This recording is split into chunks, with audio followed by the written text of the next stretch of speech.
viewers, kembali lagi di Berita Populer Indoposko. Viewer bisa lihat dan baca semua berita ter-up to date hanya di website Indoposko. Bersama saya Bu Haji, buka aja Indoposko. Dan saya Pak Haji, pantau aja Indoposko. Masih ditemani oleh redaktur Indoposko, yaitu Mas Aldo. Bung Aldo, gimana Bung Aldo? Halo viewers. Hadir lagi kembali ya. Ya Pak Haji, Bu Haji ganti lagi. Ganti nih. Oke, Bung Aldo, selamat datang kembali di Berita Populer Indoposko.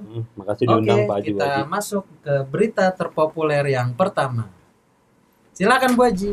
Webinar Indoposko, Gubernur, Pertumbuhan Ekonomi Banten di atas rata-rata nasional. Gubernur Banten Wahidin Halim atau WH menyambut baik penyelenggaraan webinar yang bertajuk Kebangkitan Ekonomi Banten di Tengah Pandemi yang diselenggarakan Indoposko dan indoposko.id. Saya berharap dari forum ini saya mendapat masukan-masukan terkait pembangunan di Banten, ujar Gubernur WH ketika menjadi keynote speaker.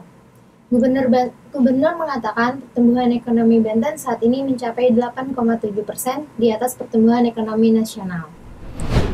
Oke, Bung Aldo gimana komennya terhadap berita populer kita yang pertama? Ini ya, kalau di Indoposko itu di website kita indoposko.id, berita Banten masuk di kanal Nusantara. Nah, ini jadi populer.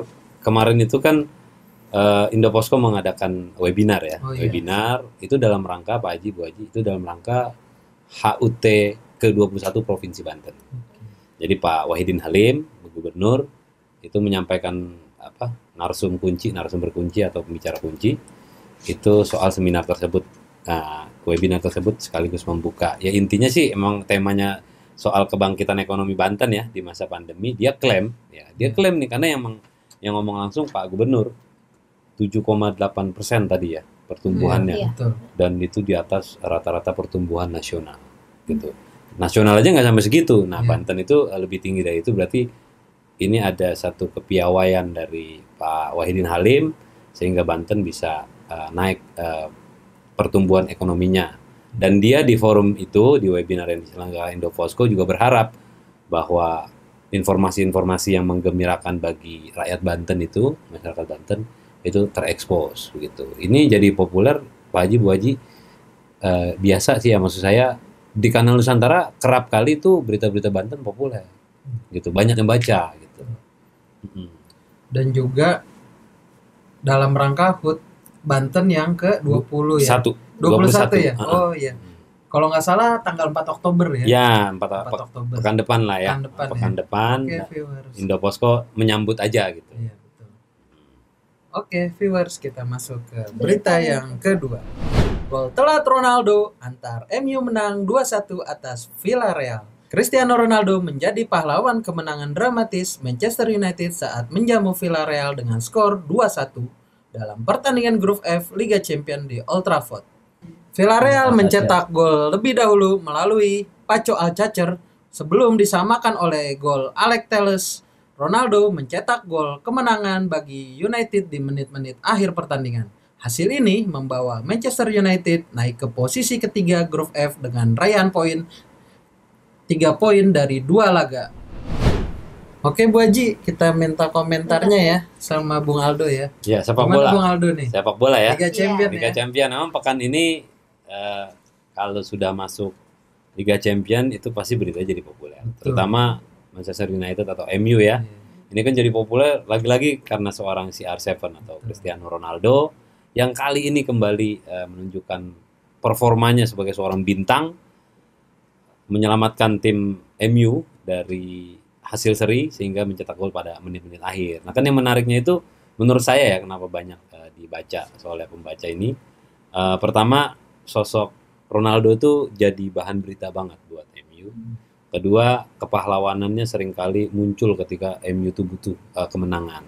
Kalau Pak Haji, Bu Haji tahu, dalam 2-3 kali pertandingan terakhir MU selalu pada menit-menit injury time itu tambahan waktu di waktu normal, itu selalu bisa menang, bisa juga kalah gitu kan. Gitu ya? Di Liga Inggris 2 kali ya, menit terakhir waktu itu menggagalkan penalti lawan sehingga menang. Tapi di pekan berikutnya justru sebaliknya, dapat penalti di menit akhir untuk menyamakan duluan, tapi penalti MU gagal. Nah kemarin saat Liga Champions berhadapan dengan Villarreal, klub asal Spanyol ini, akhirnya menang 2-1 di fase grup di laga pekan kedua sebenarnya ya, di matchday kedua. Dan ini juga sekaligus tanda petik membalas kekalahan kemarin ya. Waktu di European League ya. Iya, European League mempertemukan waktu itu MU kalah adu penalti ya. Iya, betul. Adu penalti. Kalau nggak salah De Gea tuh terakhir. De Gea lagi. Nah, pokoknya yang menjadi berita tuh kalau sepak bola pasti Liga Champions. Iya. Itu Pak Haji harus tahu. Kedua, karena sosok Manchester United dan Ronaldo-nya. CR7 ya. CR7 itu. Makanya selalu populer lah berita-berita Liga Champions ini. Tapi menariknya MU musim ini kayaknya agak balik flashback lagi ya, Fergie time ya. Last minute terus menang ya. Iya, dan selalu ada Alex Ferguson. Ada ya. Alex Ferguson. Kemarin juga ada ya. Alex Ferguson, kita lihat di Liga debut keduanya. Kedua tuh dalam arti dulu pernah bermain di MU. Ronaldo juga ada ya. Ada. Sir Alex ya, pelatih yang tanda petik mengorbitkan Ronaldo. Ayah kedua ya. Ayah kedua, ayah angkatnya. Gitu. Tapi emang minggu ini Liga Champions penuh banyak kejutan juga ya. Banyak kejutan, nanti Banyak. kita lihat lagi di berita-berita Iya. selanjutnya. Oke viewer, jangan lupa pantau terus ya. Oke viewers, kita masuk ke berita yang ketiga. Buktikan stok aman Mentan bersama 4 gubernur dan 26 bupati panen jagung Nusantara. Kementerian Pertanian menggelar panen jagung Nusantara dalam rangka memperingati Hari Tani Nasional sekaligus memastikan dan mengoptimalkan produksi dalam negeri guna memenuhi kebutuhan bahan pakan ternak dalam negeri secara mandiri. Panen jagung nasional berlangsung hingga akhir tahun 2021, di mana perkiraan luas panen September ini 299,59 hektar, bulan Oktober 230,157 hektar, bulan November 207,264 hektar, dan bulan Desember seluas 197,265 hektar, dengan produksi masing-masing 1,21 juta ton, 916,759 ton, 1 juta ton, dan 881,787 ton. Oke, Bung Aldo, gimana Iya. nih? Kita sekarang bicara tentang ketahanan pangan, khususnya Mentan, ketersediaan jagung ya. Tadi Oke. salah satu Iya, pangan ya. pangan. Kementan itu salah satunya memang tugasnya bagaimana menyediakan pangan untuk nasional ya. Iya. Dan jagung adalah salah satu komoditas yang Indonesia miliki yang begitu luasnya, sehingga untuk memastikan stok itu aman untuk kebutuhan dalam negeri, jagung itu macam-macam Pak Haji Bu Haji. Jadi bisa untuk kebutuhan pakan ternak, ya kan. Untuk kita juga bisa gitu Sayur kan. asem ya. Sayur asem kalau kita kan, Bayam. sayur bayam atau jagung bakar dan lain-lain lah. Pokoknya jagung itu banyak manfaatnya dan ketersediaan kita di Indonesia tuh tinggi banyak, terutama di daerah Sulawesi, Pulau Sulawesi dan Gorontalo itu. Dan di berita tersebut dia ajak sekaligus 26 bupati dan 4 gubernur untuk melakukan panen bersama. Panen Tujuannya raya ya. panen raya, cuma jagung Iya. gitu. Tujuannya supaya rakyat tahu kalau udah panen kan berarti stok melimpah. Iya. Artinya rakyat nggak perlu takut kekurangan jagung gitu, supaya kita semua tenang bisa mengkonsumsi jagung. Apalagi Dengan saat baik. pandemi kayak gini ya, ketahanan pangan, ketersediaan pangan penting banget. Betul, dan jagung salah satu makanan tradisional yang juga kita sering konsumsinya dan itu sehat menyehatkan Anak-anak juga gitu. suka Anak-anak jagung susu juga. keju. ya Iya kan? iya. Kalau Jasuke ya. iya jasuke ya. Itu ya bayangin aja berarti jagung kan banyak yang bisa Semua diolah. kalangan juga Semua ya. kalangan. Iya.